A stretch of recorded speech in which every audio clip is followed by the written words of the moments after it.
వెతలు తీరును, కృపలు దొరుకును, సాటి లేనిది యేసుని నామం.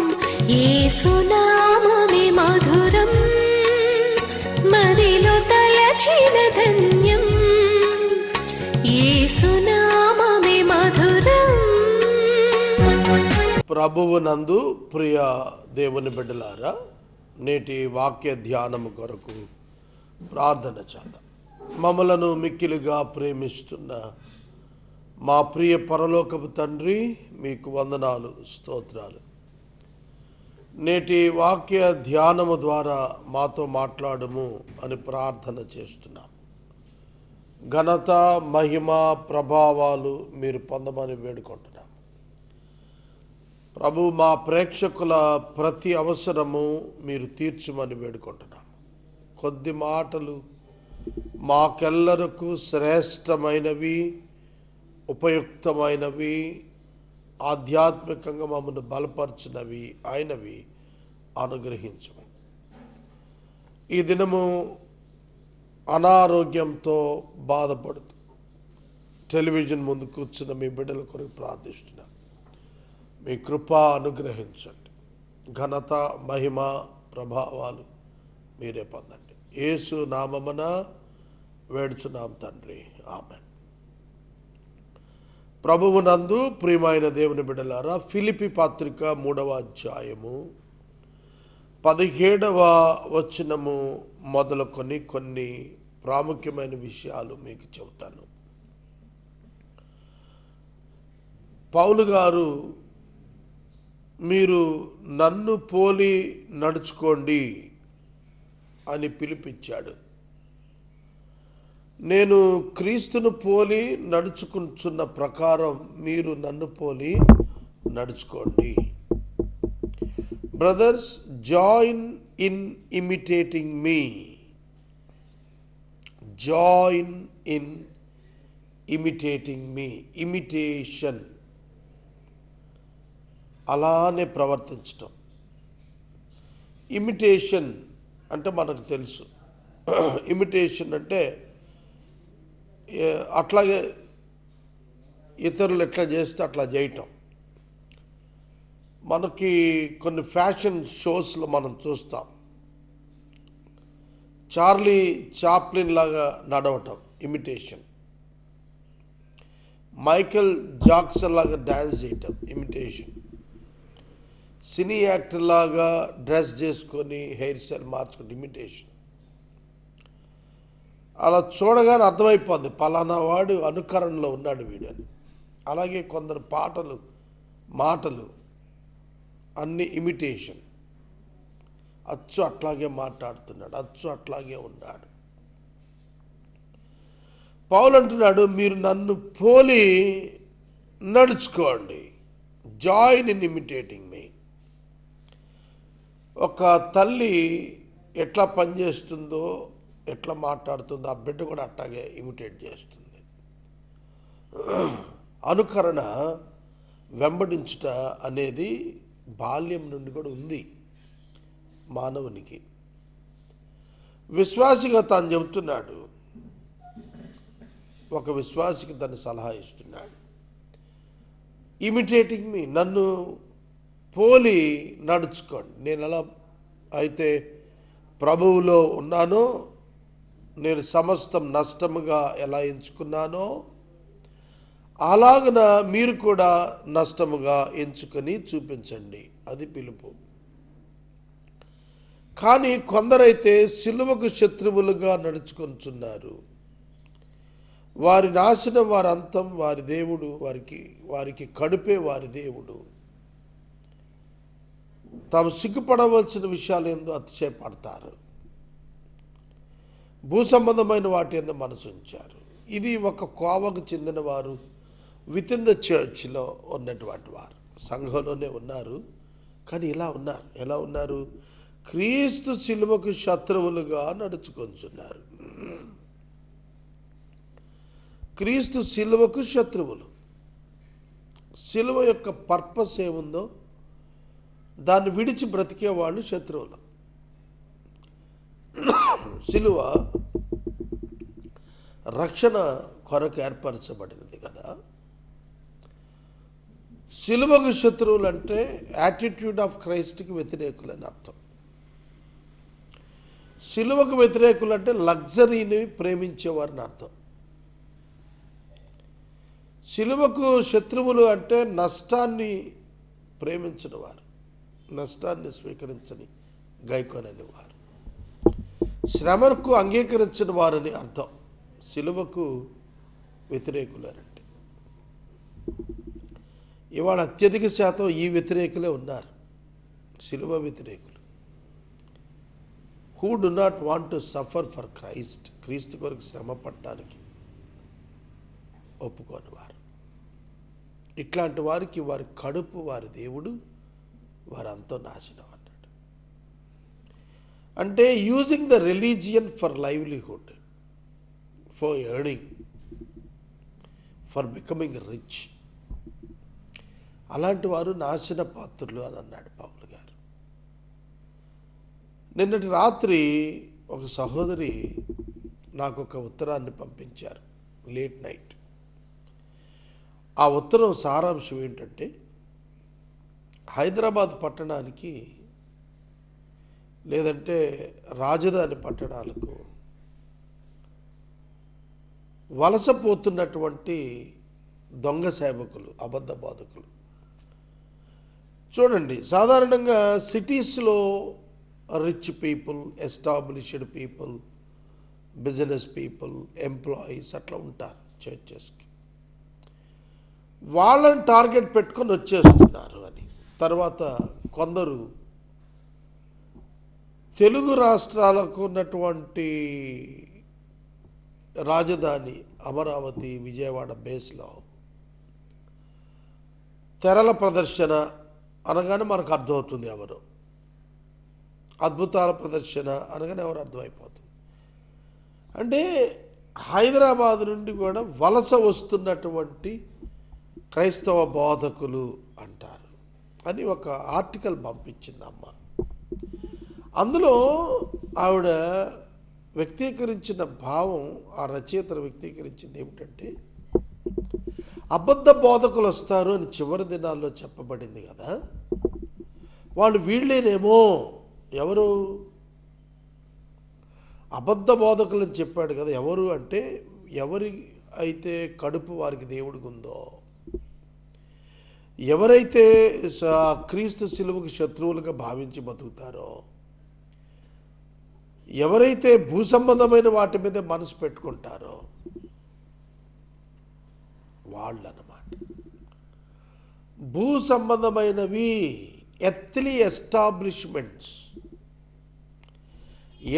ఎస్టాబ్లిష్మెంట్స్ వైపు మనస్సు.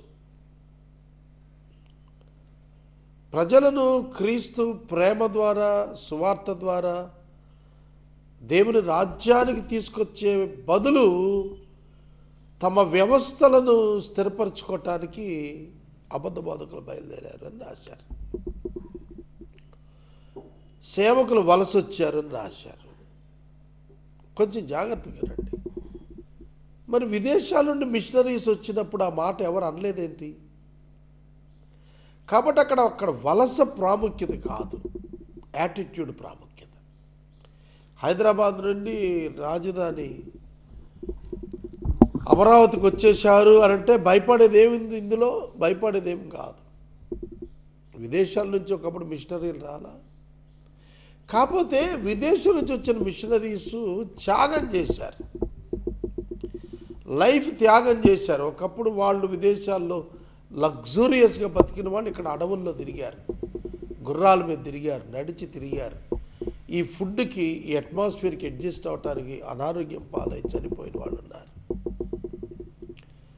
ఈ ప్రజలను ప్రేమించి ఈ వీళ్లకు విద్యను నేర్పారు, ఆరోగ్యం కొరకు హాస్పిటల్స్ పెట్టారు.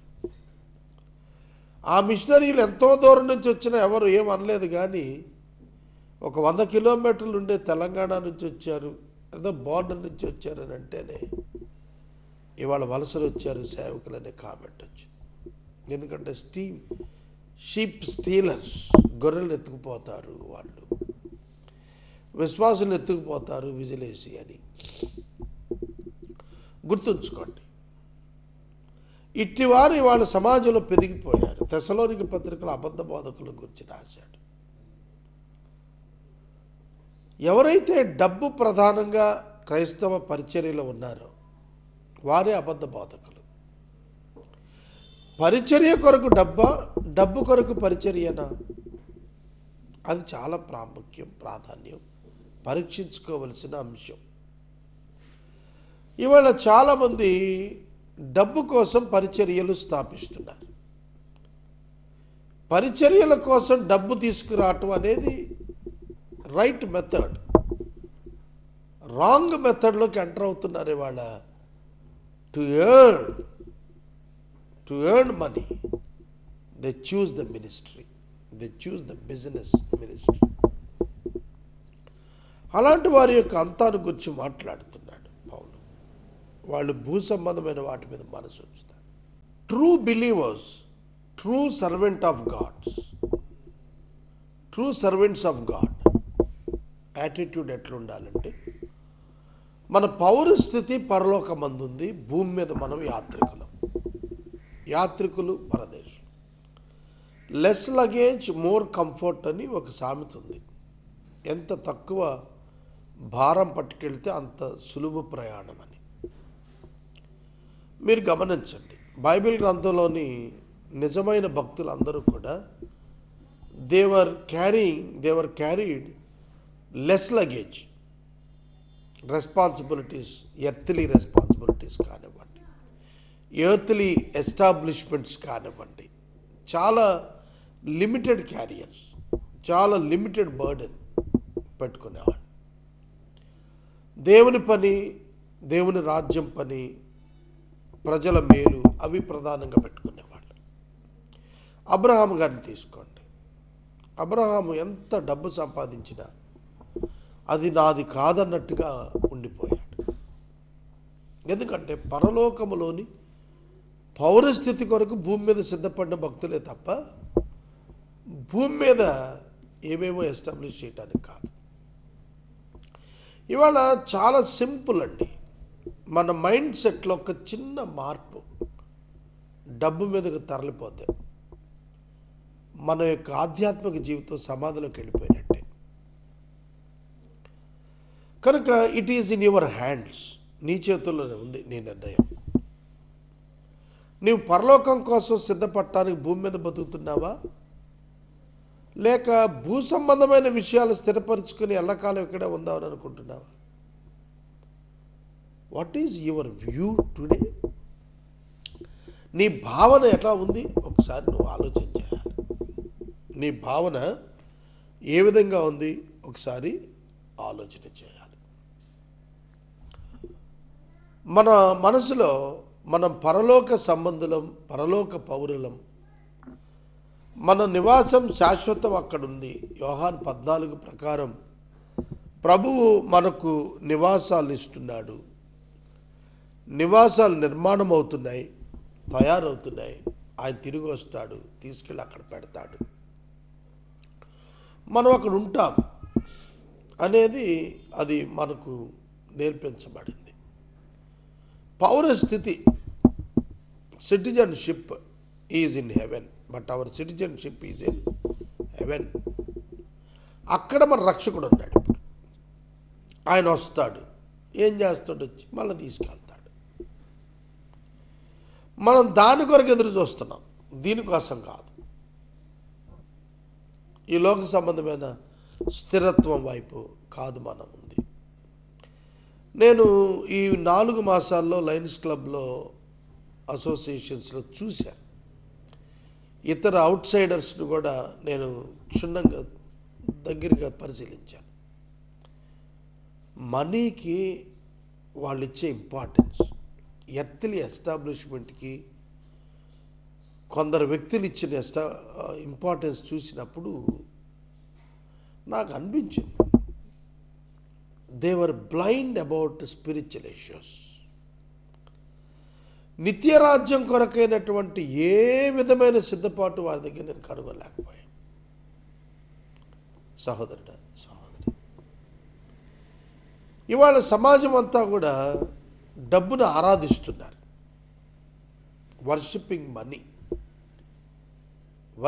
మనీ. ఇవాళ డబ్బును ఆరాధిస్తున్నారు. క్రైస్తవుడు దేవుణ్ణి ఆరాధించాలి, డబ్బును వాడుకోవాలి.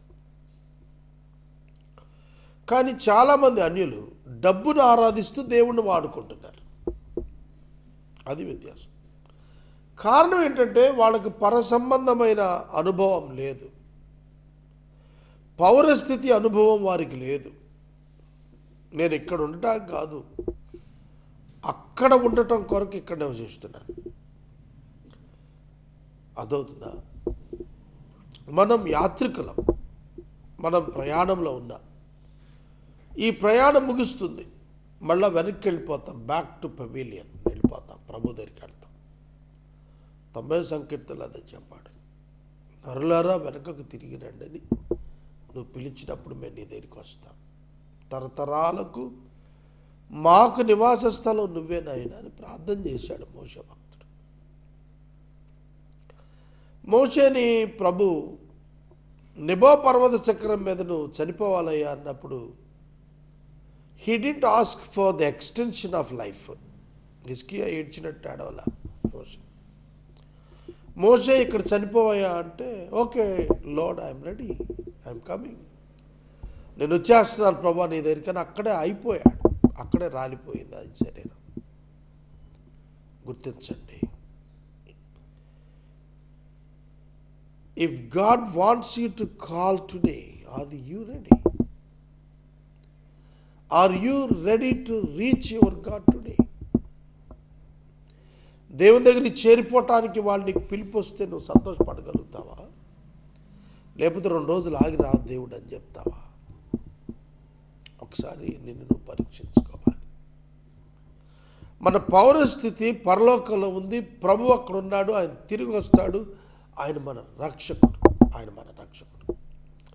He is our saviour, saved from hell fire. మనల్ని నరకాగ్నిగుండము నుంచి, మరణము నుండి, పాపము యొక్క శిక్ష నుండి విడిపించాడు, విమోచించాడు, తప్పించాడు ఆ ప్రభు. కాబట్టి ఆయన మనకున్నారు కనుక మనం పరదేశంలో ఉండాలి. తర్వాత ఇందులో ఒక ప్రధానమైనటువంటి విషయం, గమనింపాల్సినటువంటి విషయం అంటుంది, ఏమిటంటే ఆయన తనకు సమస్తాన్ని లోబరుచుకునే శక్తి కలిగిన వాడు. సమస్తాన్ని అంటే సూర్యుడిని, చంద్రుణ్ణి, నక్షత్రాల్ని, సముద్రాన్ని, భూమిని, మనుషుల్ని అందరినీ వశపరుచుకోగలిగిన శక్తి కలిగింది. Who will transform our lowly body, దేన శరీరం, lowly body, to be like his glorious body. తన మహిమ గల శరీరం. యేసుక్రీస్తు మృతుల్లో నుండి లేచినప్పుడు ఆయన మహిమ శరీరంతో లేచాడు. మిస్టికల్ బాడీ, గ్లోరియస్ బాడీ అన్నారు దాన్ని. ఈ మిస్టికల్ బాడీ తలుపులు వేసుంటే లోపలికి వచ్చి శిష్యులతో మాట్లాడి వెళ్ళాడు. వారి ముందే సముద్రం ఒడ్డున చేపలు తిన్నాడు, తిని చూపించాడు. భూతమునకు శరీరం ఉండదు, ఎముకలు ఉండవు, నన్ను పట్టి చూడండి అని చెప్పాడు. తోమాతో నా చేతి గాయంలో, ప్రక్కటెముక గాయంలో, ప్రక్క గాయంలో నువ్వు చేయి పెట్టి వేలు పెట్టి తిప్పి చూసుకోమన్నాడు. There is the body, but it is glorious and mystical body. అది శరీరమే కానీ మహిమ శరీరం. ఇంకా దానికి డెత్ ఉండదు, ఈ భావబాంధవ్యాలు ఏమి ఉండవు, దానికి మరణమవుతా అనే భయాలు అట్లాంటివి ఉండవు అందులో. అలాంటి శరీరానికి మనల్ని మారుస్తాడు. ఎటువంటి శరీరం మనది? దీన శరీరం. మనది దీన శరీరం, లోలీ బాడీ, దీన శరీరం. ఒకసారి గుర్తించండి. ఇంతలో కనపడి అంతలో మాయమయ్యే ఆవిరి వంటి మనుషులం మనం. ఈ క్షణాన్ని చనిపోతే మంటికి వెళ్ళిపోతాం. ఏమాత్రం కూడా ప్రసంగి చెప్పాడు, ఏంటి డిఫరెన్స్? బ్రతుకుతున్నారు, చనిపోతున్నారు. పశువులు కూడా చనిపోతున్నాయి, మనుషులు కూడా చనిపోతున్నారు. In the case of death, in the issue of death, no difference identified between kettle or animals and human being. మనుషులు చచ్చిపోతున్నారు, జంతువులు చచ్చిపోతున్నారు, పుడుతున్నారు, చచ్చిపోతున్నారు, పుడుతున్నారు, చనిపోతున్నారు. ఏంటి డిఫరెన్స్? అదే మరణ కోణంలో సొలొమోను చెప్పినటువంటి మాట అది. కనుక మన శరీరం గురించి కొరింథీ సంఘం ఏం చెప్పిందంటే బలహీనమైనది, బలహీనమైన శరీరం మంది, అక్షయమైనది. క్షయమైన శరీరం అక్షయతకు మారుస్తాడని అన్నాడు. క్షయత అంటే పాడైపోతుంది, డీకంపోజ్ అయిపోతుంది. ఒక మనిషి చచ్చిపోయిన తర్వాత బాడీ డీకంపోజ్ అవుతుందని అంటారు. కొంచెం సేపటి తర్వాత అది వాసన వచ్చేస్తుంది. అట్లాగే పెట్టి వదిలేస్తే లోపల నుండి పురుగు వచ్చేస్తుంది, దుర్గంధం వచ్చేస్తుంది. అట్లాంటి దేన శరీరం మంది, పనికిరాని శరీరం అయిపోయింది. ఈ శరీరాన్ని మహిమ శరీరంగా తన శక్తితో మార్చేస్తాడంటే యేసుప్రభు. సమస్తాన్ని లోబరుచుకోగలిగిన శక్తి ఆయనకుంది. అదే నా ప్రార్థన కూడా. భారతదేశాన్ని ప్రభువు రక్షించడానికి సమస్తాన్ని లోబరుచుకునే నీ శక్తితో చేయమన్నాను. సమస్తాన్ని లోబరుచుకునే శక్తి గలవాడా, నా దేశాన్ని రక్షించు. సమస్తాన్ని మార్చే శక్తి కలిగిన వాడవు కదా, సమస్తాన్ని లోబరుచుకోగలిగిన శక్తి కలిగిన వాడవు కదా. మనకి యోబు గ్రంథంలో మకరంతో పోరాటం గురించి ఒక అధ్యాయం అంతా రాశాడు. డ్రాగన్ అంటారు మకరాన్ని. పౌలు గారు క్రైస్తవ విశ్వాసాన్ని గురించి, నిరీక్షణ గురించి మాట్లాడుతున్నాడు. అల్టిమేట్గా పౌలు ఫిలిప్పీ 3లో ఉద్దేశించింది ఏంటంటే ఒక్కటే, పునరుద్ధానం యొక్క ప్రాముఖ్యత.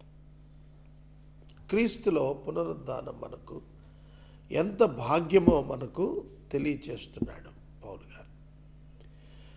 మనం పునరుద్ధానాన్ని గురించి జీవిస్తున్నాము, నిరీక్షణ కలిగి జీవిస్తున్నాం. తెస్సలోనిక పత్రిక 4వ అధ్యాయం 13వ వచనంలో అదే చెప్పాడు. ఏమన్నాడు? నిరీక్షణ లేని ఇతరుల వల్లే మీరు దుఃఖపడద్దు అన్నాడు. ఏమిటి మన నిరీక్షణ అంటే? పునరుద్ధానం. క్రీస్తునందు మృతులైన వారు మొదట లేస్తారు. The dead will rise.